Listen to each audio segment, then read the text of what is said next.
This patient was referred to me for endodontic retreatment of tooth number 13. According to the patient, the root canal and the crown both were done about 5 years ago. Patient's chief complaint: sensitivity to sweets, as though I have a cavity. That's what the patient says. My tooth is sensitive to sweets as though I have a cavity.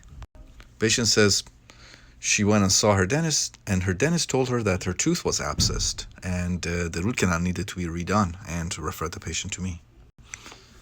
All the teeth on the upper left, lower left, including number 13, within normal limits to percussion, palpation, and biting.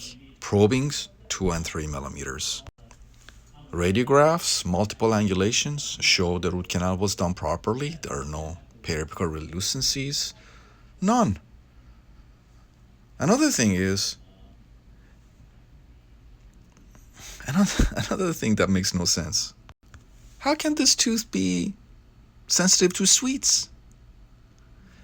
It had a root canal before. Even if he had a cavity in it, it can't be sensitive to sweets. So that means you need to look for a cavity in the vicinity, in this area, that when patient eats something sweet, she feels it hurts, and it kind of refers to tooth number 13 or this vicinity. Look at multiple angulation PAs now. Take a look here. Open margin right there. Another angulation. Look at that open margin right there. So there's an open margin. So definitely this crown needs to be redone. But again, we need to find a tooth with a cavity, because even if this tooth is decayed, has recurrent decay under the crown, it can't be sensitive to sweets. And lo and behold, we found it.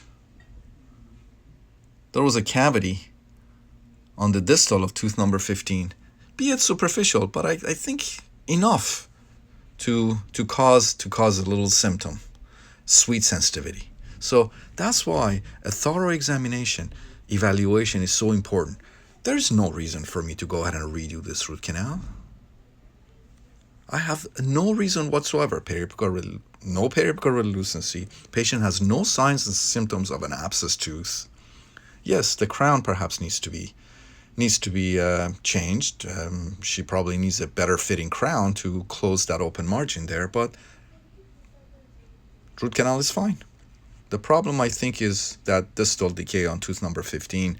When she eats something sweet, she feels it, and it kind of refers to this area here. So patient will go back to her dentist to take care of the open margin here and decay there.